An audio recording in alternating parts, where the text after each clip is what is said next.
दोस्तों, आज मैं आपके लिए एक फिनिश मॉन्स्टर हॉरर फिल्म लाया हूँ जिसका नाम है डार्क फ्लोर्स। ये मूवी 2008 में रिलीज की गई थी।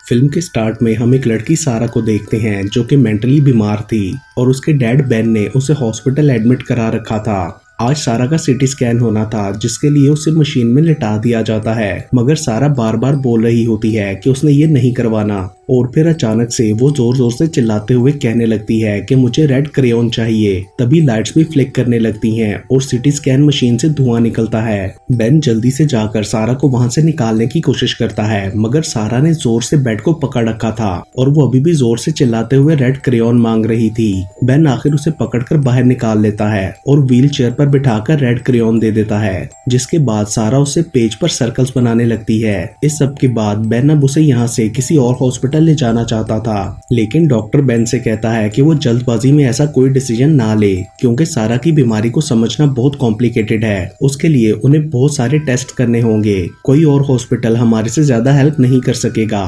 तभी हम देखते हैं कि कोई ब्लैक गाउन वाला आदमी सारा के कान में कुछ कहकर चला जाता है तो उसके हाथ से क्रेयॉन नीचे गिर जाता है और वो दोबारा रेड क्रेयॉन मांगने लगती है। अगले सीन में बेन सारा को बेड पर सोने के लिए लिटा देता है। वो बोलती है कि मैं घर जाना चाहती हूँ। उसके बाद काफी देर बेन सोचता रहता है और फिर सारा को उठाकर कहता है कि चलो हम किसी और हॉस्पिटल चलते हैं। वो दोनों लिफ्ट के सामने पहुंचते हैं तो तभी नर्स एमिली वहां आकर बेन को जाने से रोकती है। वो कहती है कि आज रात सारा को यहीं रहने दो, हम इस पर न्यू ड्रग टेस्ट करेंगे। मगर बेन उसकी बात नहीं सुनता और सारा को लेकर लिफ्ट के अंदर चला जाता है। एमिली भी उनके साथ एलिवेटर में जाती है ताकि बेन को समझा सके। एलिवेटर में ऑलरेडी एक बंदा जॉन भी था। तभी एक सिक्योरिटी ऑफिसर रिक भी टोबियास नाम के एक बूढ़े आदमी के साथ लिफ्ट के अंदर जाता है। सारा कोई अजीब सी डार्क ड्राइंग बना रही थी। उसके बाद सब लोग नीचे जाने लगते हैं। एमिली अभी भी बेन को समझाने की कोशिश कर रही थी। तभी अचानक से लिफ्ट 7th और 6th फ्लोर के दरमियान रुक जाती है और लाइट्स भी बंद हो चुकी थी। बाकी सब नोटिस करते हैं कि टोबियास की तबीयत खराब हो रही है। रिक हेल्प के लिए हॉस्पिटल इमरजेंसी को कॉल करता है, मगर आगे से उसी की अपनी आवाज रिपीट होकर वापस आने लगती है। एमिली टोबियास की हेल्प करने की कोशिश करती है और तभी अचानक से वो ठीक हो जाता है। उसी वक्त लाइट भी आ जाती है। टोबियास एमिली से बोलता है कि तुमने मुझे मरने क्यों नहीं दिया। एलिवेटर के रुकने से वो सब 6th फ्लोर पर पहुंच जाते हैं। फ्लोर बिल्कुल सुनसान पड़ा था। वहां उन्हें कोई भी हॉस्पिटल स्टाफ या पेशेंट नजर नहीं आते। उधर के एयर कंडीशंस भी बंद थे। रिक बोलता है कि हमें स्टेयर से नीचे जाना चाहिए, मगर स्टेयर का दरवाजा लॉक था। सारा को दरवाजे के बाहर कोई साया नजर आता है। टोबियास भी अजीब बिहेव कर रहा था। रिक उन्हें मेंटेनेंस स्टेयर केस का बताता है और वो लोग उस तरफ जाते हैं। रास्ते में उन्हें कोई आवाज आती है और रिक चेक करने के लिए आगे बढ़ता है। वो देखता है कि एक रूम में फोटोकॉपी मशीन अपने आप चल रही है, जो कि रिक के करीब जाने पर रुक जाती है। उन्हें लगता है कि कोई उसे बंद करना भूल गया होगा। एमिली को जमीन पर बिखरे बहुत से एक्सरेज मिलते हैं जो कि इंसानों के नहीं लग रहे थे, मगर वो उन्हें इग्नोर करके बाकियों के साथ आगे बढ़ जाती है और बेन को बताती है कि सारा की मेडिसिन का टाइम होने वाला है। अगर उसे मेडिसिन ना दी गई तो ये उसके लिए खतरनाक हो सकता है, क्योंकि हम न्यू ड्रग एक्सपेरिमेंट कर रहे हैं जिसे बीच में छोड़ नहीं सकते। आगे बढ़ते हुए उन्हें एक और आवाज सुनाई देती है, जिसके पीछे जाने पर उन्हें व्हील चेयर पर बैठी एक लड़की दिखाई देती है। एमिली पास जाकर देखती है कि वो लड़की मर चुकी है और किसी ने उसकी आंखें भी निकाल ली हैं और ये सब किसी इंसान का काम नहीं लग रहा था। ये देखकर वो सब बुरी तरह डर जाते हैं। तभी टोबियास कहता है कि ये आंखों के बगैर भी सब देख सकती है और वो लोग जानते हैं कि हम कहाँ हैं। वो मेरे अलावा तुम सबको देख सकते हैं। किसी को भी टोबियास की बातों की समझ नहीं आती। रिक दोबारा सिक्योरिटी से कांटेक्ट करने की कोशिश करता है, मगर अभी भी उसकी अपनी आवाज रिपीट होती है। देन वो सब लोग आगे बढ़ने लगते हैं। सारा अब भी कोई अजीब सी ड्राइंग बना रही थी। उसके बाद वो लोग मेंटेनेंस स्टेयर केस से 5th फ्लोर तक पहुंच जाते हैं। तभी उन्हें नीचे से कोई आवाज आती है। रिक आगे झुककर पूछता है कि नीचे कौन है, तो नीचे से कोई फायरिंग कर देता है, जिससे रिक जख्मी हो जाता है। वो लोग जल्दी से 5th फ्लोर में चले जाते हैं। वो सब बहुत ज्यादा डर गए थे। अंदर जाकर एमिली रिक का जख्म साफ करती है। अचानक उन्हें एक दरवाजे के पीछे से अजीब सी आवाज आती है और वो सब परेशान हो जाते हैं। सारा को पीछे गैलरी में कोई नजर आता है और वो उस तरफ जाने लगती है। बेन जल्दी से जाकर उसे रोकता रोकता है। उसके बाद वो लोग उस फ्लोर पर इंफॉर्मेशन डेस्क तक जाते हैं। वहाँ उन्हें मॉनिटर्स पर पूरा हॉस्पिटल खाली नजर आता है और वो देखते हैं कि टेलीफोन भी डेड है। जॉन वहाँ रखे माइक्रोफोन पर अनाउंसमेंट करके बताने लगता है कि हम 5th फ्लोर पर फंसे हैं, जिस पर रिक और बेन उसे रोकते हैं कि ऐसा ना करे वरना वो मॉन्स्टर यहाँ आ जाएगा जो सबको मार रहा है। तभी उन्हें मॉनिटर पर 3rd फ्लोर पर 2 लोग नजर आते हैं और वो समझते हैं कि वो भी हमारी तरह वहाँ फंसे हैं। सारा एक दरवाजे को गौर से देखते हुए उस तरफ जाती है। तभी दरवाजा खुल जाता है और वो अंदर चली जाती है। अचानक बेन का ध्यान सारा की तरफ जाता है और वो उसे दिखाई नहीं देती, तो सब परेशान होकर सारा को ढूंढने लगते हैं। तभी टोबियास उस दरवाजे की तरफ इशारा करता है और बेन को अंदर जाने पर सारा मिल जाती है। बेन को एक और दरवाजे के बाहर किसी अजीब से क्रिएचर का साया नजर आता है। वो डरकर जल्दी से सारा को बाहर ले जाता है, जो कि कुछ भी बोल नहीं रही थी। तभी उनकी नजर टीवी पर पड़ती है, जहां वीडियो में एक ही लाइन बार बार रिपीट हो रही थी और यूं लग रहा था जैसे वहां टाइम रुक सा गया हो। पास पड़े रेडियो में भी ऐसा ही हो रहा था।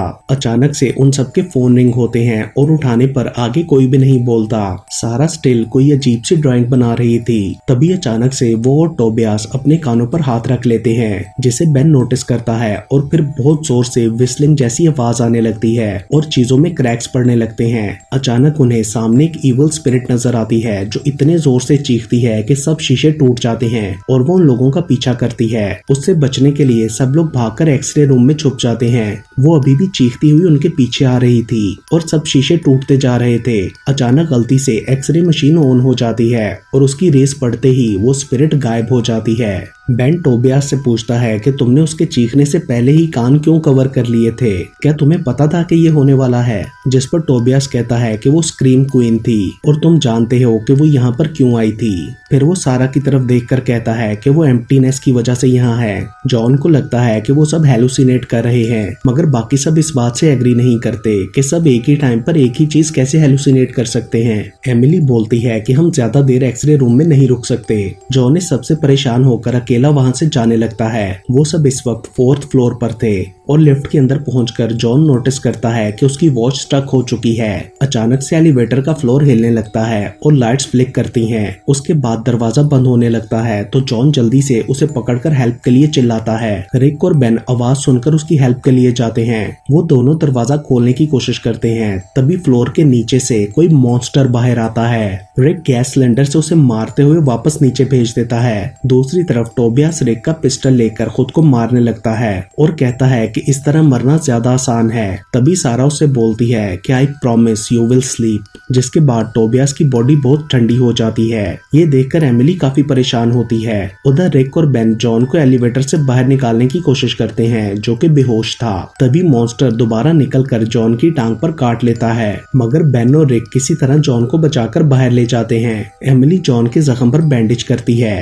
टोबियास बोलने लगता है कि सब कुछ टूट रहा है। तभी बेन सारा की ड्राइंग को देखकर उससे पूछता है कि क्या तुमने इसे देखा है, क्योंकि वो किसी इविल स्पिरिट या मॉन्स्टर की ड्राइंग थी। जिस पर सारा नो कहकर दोबारा रेड क्रेयॉन मांगने लगती है। अचानक उन्हें कुछ रॉर की आवाज आती है और वो रूम से बाहर आ जाते हैं। तभी उन्हें इंटरकॉम पर किसी की आवाज आती है जो बताता है कि मैं 3rd फ्लोर पर हूँ। देन वो सब 3rd फ्लोर पर जाने लगते हैं, मगर वहाँ का एग्जिट डोर बंद होता है, जिसे रिक और बेन तोड़ देते हैं। सारा अजीब नजरों से एक तरफ देख रही थी। तभी किसी के आने की आवाज आती है और वो लोग जल्दी से उस दरवाजे से अंदर 3rd फ्लोर पर चले जाते हैं। वहाँ एमिली अपने फेलो एम्प्लॉय वॉल्टर को मरा हुआ देखकर बहुत दुखी होती है। टोबियास को वॉल्टर के हाथ में एक रिकॉर्डर मिलता है, जिसे प्ले करने पर एक आवाज आती है कि अगर आप लोग बचना चाहते हो तो लड़की को इधर छोड़ दो, मगर बेन इस बात को इग्नोर कर देता है। आगे बढ़ते हुए उन्हें बहुत सारी डेड बॉडीज नजर आती हैं। देन एक दरवाजे के पीछे लिफ्ट वाला मॉन्स्टर आता है, जो कि दीवार तोड़कर अंदर आ गया था। सब लोग वहां से भाग जाते हैं, मगर टोबियास वहीं रुका रहता है और मॉन्स्टर उसके करीब से ऐसे गुजरकर आगे चला जाता है जैसे उसने उसे देखा ही ना हो।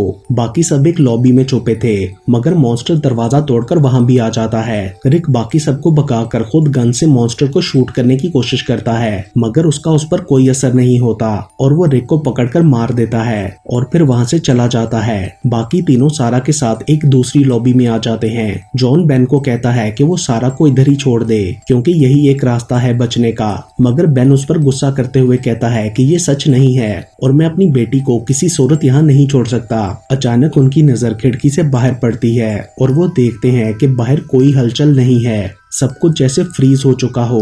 तभी इंटरकॉम पर मैसेज आता है जिसे सुनने पर एमिली नोटिस करती है कि ये सब वही बातें हैं जो उसने ऊपर के फ्लोर से की थी और ऊपर उसे यही जवाब सुनाई दिया था जो अब वो दे रही थी। वो बोलती है कि शायद हम किसी पैरेलल डायमेंशन में पहुंच चुके हैं और वो लोग ये भी सोचते हैं कि टाइम शायद रुक गया है। तभी सारा की कंडीशन खराब होने लगती है जिस पर एमिली बोलती है कि सारा की मेडिकेशन का टाइम हो गया है जो कि इमरजेंसी रूम में है और वो ब्लॉक्ड है। उसके बाद बेन जॉन को सारा का ख्याल रखने के लिए कहता है और खुद एमिली को साथ लेकर मेडिसिन लेने जाता है। सारा कंटिन्यूअसली नो नो बोल रही थी। रास्ते में बेन एमिली से सारा की ड्राइंग्स के बारे में बात करता है तो वो कहती है कि शायद सारा कुछ ऐसा जानती है जो हम नहीं जानते। जब तुम वहाँ नहीं थे तो मैंने सारा को टोबियास से कुछ बात करते हुए सुना था। मुझे क्लियर सुनाई तो नहीं दिया कि उसने क्या कहा मगर वो बिल्कुल क्लियर बोल रही थी। उसके बाद मैंने टोबियास का हाथ पकड़ा तो वो बिल्कुल डेड बॉडी की तरह ठंडा था। अचानक उन्हें एक अजीब सी डेड बॉडी नजर आती है जिसके आसपास बहुत सारी सैंड थी। उसके बाद वो दोनों उस ब्लॉक दीवार के पास जाकर दोबारा उसे तोड़ने की कोशिश करते हैं। तभी उनके पास ऊपर स्टेयर से जॉन के बियर्स गिरते हैं जो बहुत पहले उससे कहीं गिर गए थे। वो उन्हें इग्नोर करके अपना काम करने लगते हैं और आखिर दीवार टूट जाती है। आगे बढ़ते हुए वो एक ऐसी जगह पहुंच जाते हैं जहां हर चीज टूटी हुई लग रही थी और वहां दो अजीब से स्केलेटन्स भी थे। दूसरी तरफ जॉन सारा को ले जाकर एक रूम में छोड़ देता है और कहने लगता है कि इसे ले लो और हमें छोड़ दो। तभी वहां टोबियास आकर उसे रोकते हुए कहता है कि ये तुम्हारी नहीं है, तुम इसे नहीं दे सकते।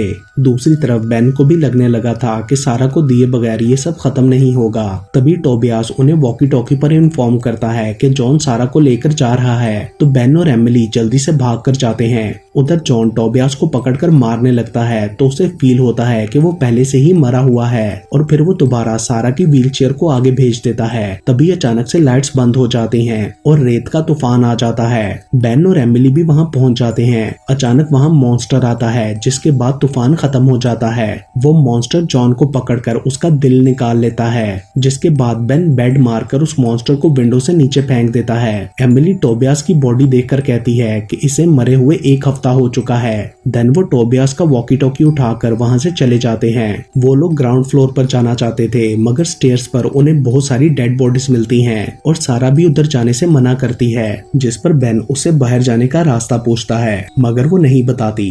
उसके बाद वो लोग सेकंड फ्लोर पर चले जाते हैं और एमिली एक कबर्ड में बेन को कुछ मेडिसिन दिखाती है लेकिन तभी बेन देखता है कि सारा वहां से गायब है। वो दोनों हर तरफ उसे ढूंढते हुए एक दूसरे से अलग हो जाते हैं। एमिली एक ऐसे रूम में पहुंच जाती है जहां मॉन्स्टर आ जाता है मगर वो उसे शॉक देकर मार देती है।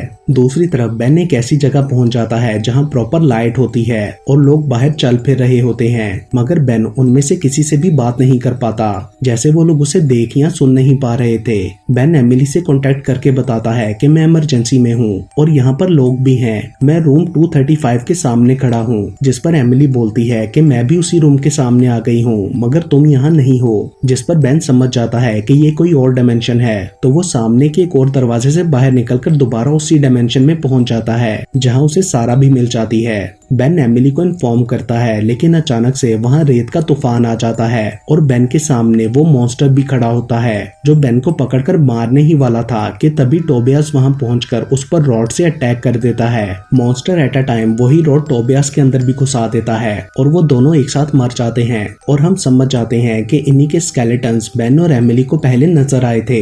तभी एमिली भी वहां पहुंच जाती है। अचानक से वहां रिक को मारने वाला मॉन्स्टर आ जाता है मगर वो लोग उससे बचकर एलिवेटर में चले जाते हैं लेकिन एलिवेटर के खराब होने की वजह से वो लोग ग्राउंड फ्लोर की बजाय बेसमेंट में पहुंच जाते हैं जहां सारा अपने कानों पर हाथ रख लेती है और बेन उसकी रीजन समझ जाता है। वो एमिली को भी इन्फॉर्म करता है लेकिन इससे पहले कि वो संभल पाती फ्लोर में से स्क्रीम क्वीन निकलकर एमिली की टांग पकड़ लेती है लेकिन जैसे ही सारा उस ईवल की तरफ देखती है वो गायब हो जाती है। लेकिन अब एमिली जख्मी हो चुकी थी इसलिए बेन उसे भी व्हील चेयर पर बिठा देता है और फिर उन्हें लेकर एग्जिट की तरफ बढ़ता है मगर तभी टाइम चलने लगता है और वहां बॉडी जिंदा होकर उनकी तरफ बढ़ने लगती हैं। वो लोग उनसे बचकर मॉर्ग में चले जाते हैं। सारा की कंडीशन खराब हो रही थी। एमिली बताती है कि ये कोमा में जाने वाली है। तभी वहां रखी डेड बॉडीज भी उठने लगती हैं। बेन सारा को लेकर दूसरी तरफ चला जाता है मगर एमिली की व्हीलचेयर एक जगह स्टक हो जाती है और दरवाजा बंद हो जाता है। अब वो वहीं फंस चुकी थी।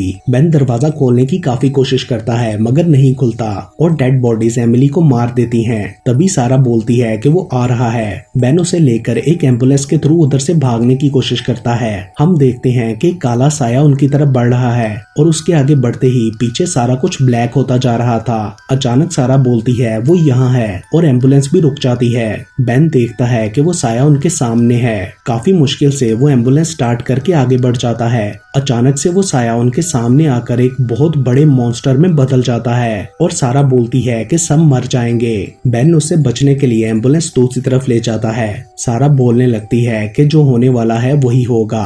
थोड़ा आगे जाकर बेन को वो मॉन्स्टर नजर आता है तो वो लोग बाहर निकलकर एक गाड़ी के पीछे छुप जाते हैं। बेन सारा को वहाँ छोड़कर खुद एम्बुलेंस में जाकर उस मॉन्स्टर की तरफ जाता है, लेकिन अचानक बेन को मॉन्स्टर की जगह तेज लाइट में खड़ी सारा नजर आती है। बेन गाड़ी से उतरकर उसके पास जाने लगता है तो वो काला साया बेन को जकड़कर मार डालता है और फिर सारा मॉन्स्टर के पास जाकर कहती है कि बस अब और नहीं, मैं अपने घर जाना चाहती हूँ, तुम नहीं समझोगे, लाइट डार्कनेस में नहीं रह सकती। देन मॉन्स्टर सारा की तरफ बढ़ता है तो वो डटकर वहीं खड़ी रहती है, जिसके बाद सीन शिफ्ट होकर मूवी के स्टार्ट में पहुंच जाता है जहां सारा का सीटी स्कैन चल रहा था और बेन उसे मशीन से बाहर निकालकर व्हीलचेयर पर बिठाता है। लेकिन इस बार वो ब्लू क्रेयॉन मांगती है और उससे सेम ड्राइंग बनाने लगती है। तभी हम देखते हैं कि वो गाउन वाला आदमी टोबियास था जो सारा के कान में कहता है कि अब मैं बेटर फील कर रहा हूँ, जिसके बाद क्रेयॉन वैसे ही नीचे गिर जाता है। इस सब से हम ये कंक्लूड करते हैं कि वो सब सारा की इमेजिनेशन थी, जिसमें वो दूसरी डायमेंशन में मॉन्स्टर के दरमियान पहुंच जाती थी और हर बार उनसे हारती थी, मगर अब की बार वो हिम्मत करके उनसे जीत गई थी। और इसके साथ ही ये मूवी यहीं पर खत्म हो जाती है।